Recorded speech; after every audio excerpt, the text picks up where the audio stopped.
Ser podcast.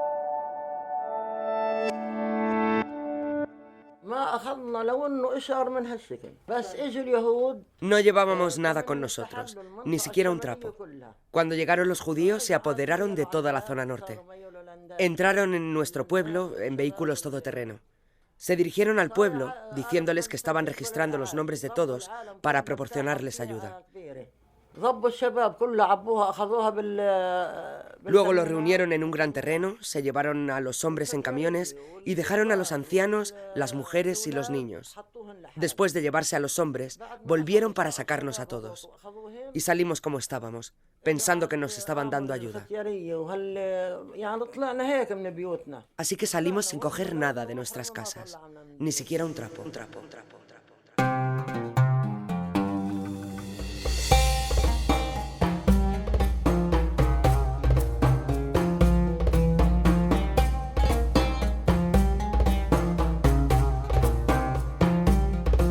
Hace 75 años comenzó la Nakba, que en árabe significa desastre o catástrofe, y es una palabra que se usa para hablar del momento en el que el pueblo palestino tuvo que huir de sus casas en 1948 tras la declaración de independencia del Estado de Israel. Una declaración que significó el inicio de una guerra entre Israel y los países árabes del entorno y que terminó con más de 13.000 muertos, más de 350 pueblos abandonados y 700.000 personas huyendo de sus casas para acabar viviendo en campamentos a lo largo de Gaza, Jordania, Cisjordania, Siria o Líbano. En ese momento aún no lo sabían, pero a partir de aquel momento se convirtieron en refugiados.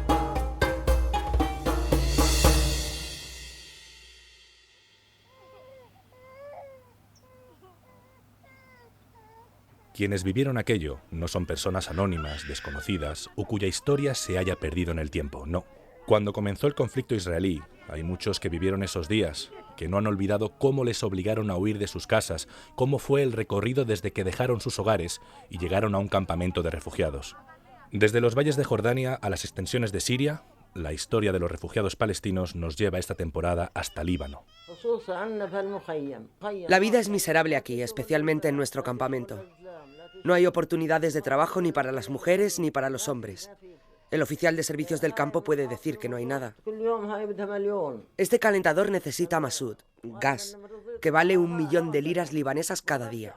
Y yo duermo aquí al lado todo el tiempo desde que enfermé. Nunca puedo apagarlo, hace mucho frío aquí. Hace mucho frío aunque no llueva. Por la noche y por la mañana temprano hace aún más frío. Hay que llenarla de Masud una vez al día cuando el tiempo es normal y soleado. Pero si hace más frío, tenemos que llenarlo 2 veces. Así que necesitamos 2 botellas de Masud.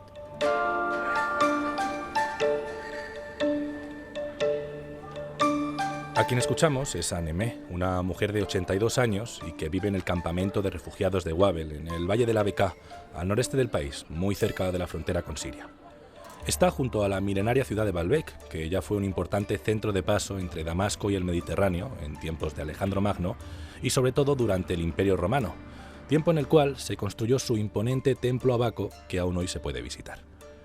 Nos encontramos en un valle fértil, rico en plantaciones frutales, su vino es uno de los más reconocidos del país y en la zona podréis comer los deliciosos esfija, unos pasteles de carne increíbles.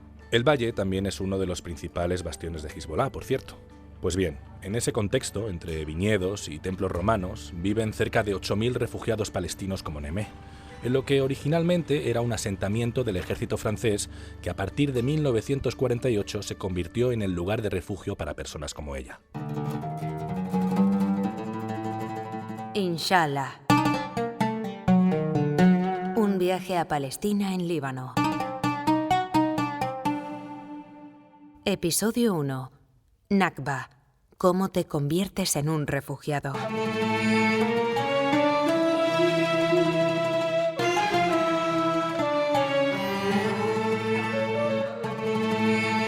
Para que entendamos mejor cuál es la situación de quienes viven en estos campamentos en Líbano, hemos querido hablar con Huda Samra, portavoz de UNRWA, la Agencia de Naciones Unidas para la Población Refugiada de Palestina en el país, y que nos recibe en su despacho a las afueras de Beirut.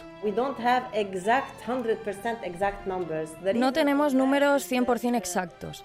La razón de esto es que, registrados oficialmente en el Líbano, tenemos alrededor de 500.000. Registrado oficialmente en el Líbano, lo que significa que estos son refugiados de 1948 y sus descendientes. Tenemos registros para ellos que son físicos, además tenemos electrónicos y en papel. Ahora sabemos que estos 500.000, bueno, un poco menos, no viven todos en el Líbano. Lo sabemos, pero no conocemos el número exacto. En 2017, el gobierno libanés hizo un censo que reveló que el número de refugiados palestinos que vivían en Líbano en 2017 era de 180.000 aproximadamente. Así que usamos esa cifra como planificación.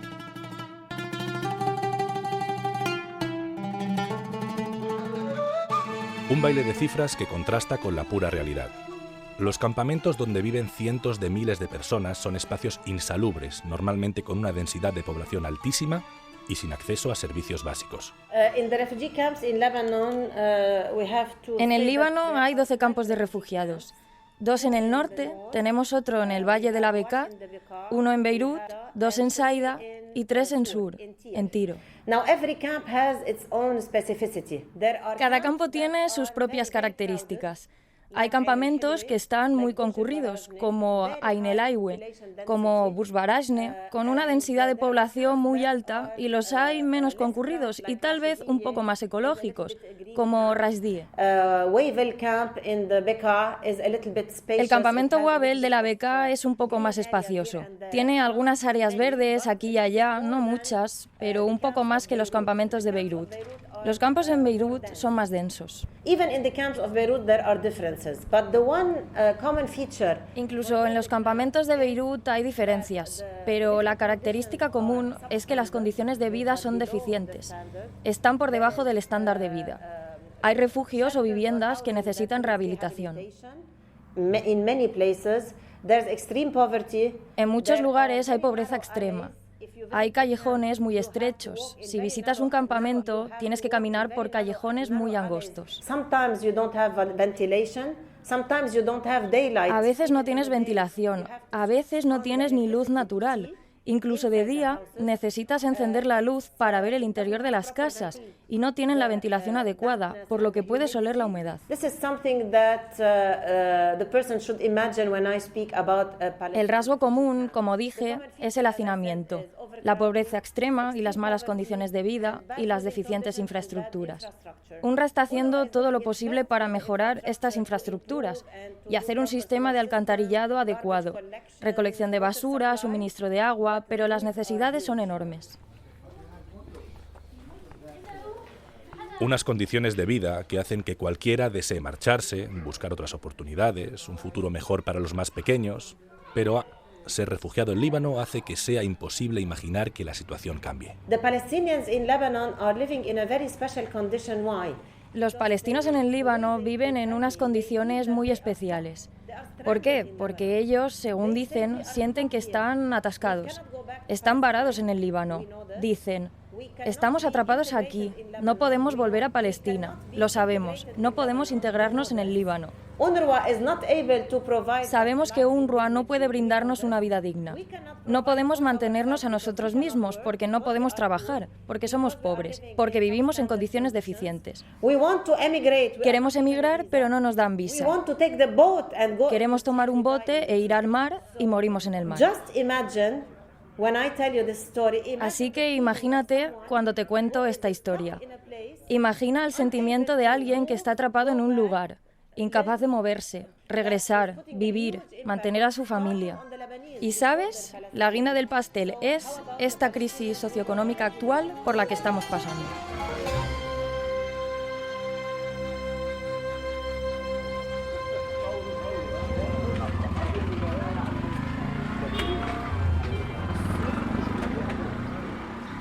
Pero volvamos a hablar con Neme.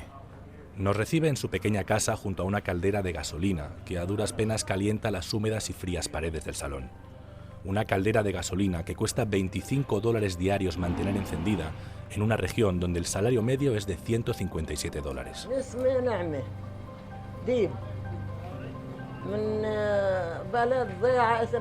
Me llamo Nemeh Deb y vengo de un pueblo llamado Cafarnaún, en Galilea.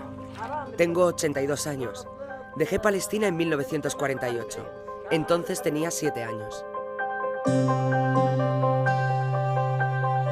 Ella es una mujer pequeña pero fuerte y siempre tiene una sonrisa en la boca.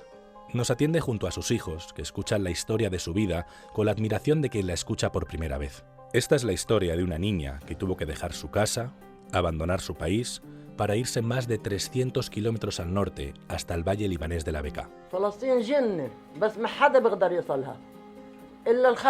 Palestina es un paraíso, pero ahora solo los traidores y la gente malvada pueden llegar a él. Una cueva en Palestina es mucho mejor que el palacio presidencial de este país. Todo era hermoso. Nuestra casa estaba en el límite del pueblo, cerca de la carretera principal. Así que todos los que pasaban por esta carretera, desde Tiberíades o Nazaret, venían a nosotros. Mientras nos cuenta ese viaje, Nemeh se enfada, llora, aprieta los puños y los dientes. Una tromba de emociones le recorre el cuerpo porque aún no ha sido capaz de olvidarlo. Un día los judíos trajeron a algunos cristianos de Ilabún, los pusieron en fila y empezaron a dispararles. Entonces las mujeres dejaron a sus hijos bajo los olivos para protegerlos. Una vez mi prima encontró a un niño con sombrero en nuestro camino, así que se lo llevó con ella. Se quedó con nosotros hasta que llegamos a Tiro, donde ella encontró a sus padres y se lo entregó.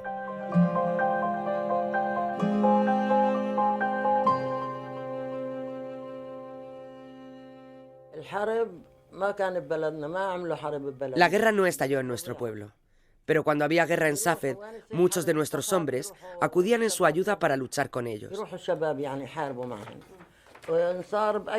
Donde quiera que hubiera una batalla, los hombres acudían en su ayuda. Pero en nuestro pueblo no había guerra.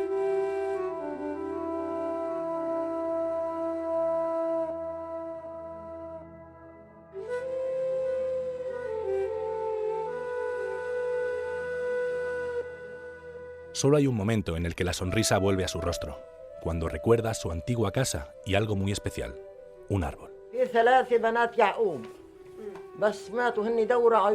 Las 3 hijas de Jacob murieron mientras buscaban a José y están enterradas bajo ese árbol. Las enterraron allí. Yo no estaba allí cuando sucedió, pero sé que sus tumbas están allí. Solían celebrar los novios bajo ese árbol. Siempre que había una boda, la celebraban bajo ese árbol, entre olivos también. Sí, era muy bonito, ya que solían celebrar la boda durante 7 días seguidos. Durante esos 7 días bailaban, celebraban y cantaban canciones.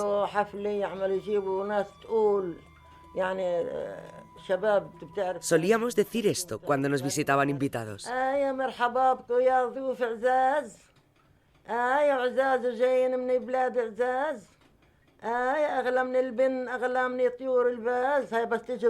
Ahora, la casa en la que vive es bien distinta, con 2 plantas y varios espacios en torno a un patio en el que vive rodeada de sus hijos y nietos.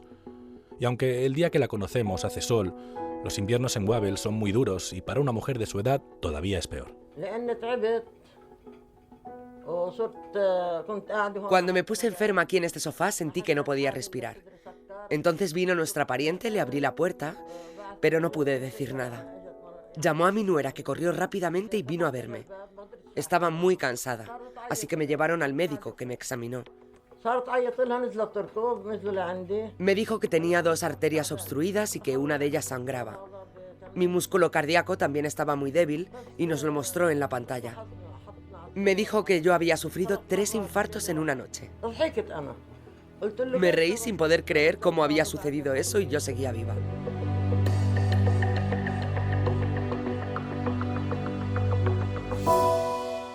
Sus hijos me enseñan los diferentes espacios que tiene la casa. Esto antes era una cuadra del ejército francés, me dicen, mientras me señalan un pequeño cobertizo convertido en horno para hacer pan.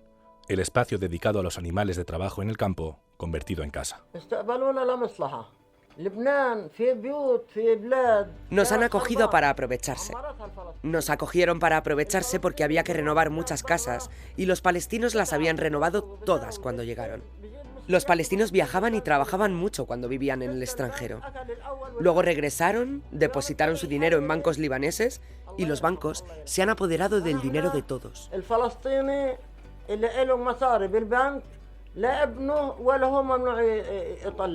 Rafik al-Hariri ya había impedido anteriormente que los palestinos sacaran también su dinero de los bancos. Siempre hemos tenido problemas en este país. Hoy tenemos aún más dificultades debido a la crisis del dólar. No podemos conseguir dólares. ¿De dónde podemos sacarlos? El precio ha subido tanto que uno no puede permitirse comprar alimentos y verduras. Si estuviéramos en nuestro pueblo, podríamos comer cualquier planta que recogiéramos de nuestra tierra, pero aquí no podemos hacerlo. Nemeh nos despide con una sonrisa en la boca, pero con tristeza en su corazón. Muchos palestinos que han adquirido otra nacionalidad, como la sueca, la canadiense o la alemana, han visitado Palestina. Si eres extranjero, puedes recorrer toda Palestina. Yo no tengo esperanzas de volver porque no me queda mucho tiempo de vida. Siempre que duermo, me pregunto si despertaré al día siguiente o no. La vida de quienes tuvieron que huir de sus casas significa esto: despertarte cada mañana sin saber si volverás a tu hogar. Inshallah, un viaje a Palestina en Líbano, es una producción de Ser Podcast y UNRWA, la Agencia de Naciones Unidas para los Refugiados de Palestina en Oriente Próximo. Guión y narración, Manu Tomillo. Realización sonora, Carlos Higueras. Doblaje, Ana Alonso y Mariola Sarrió. Coordinación, Cristina Poveda, Irene Martínez y Ana Alonso.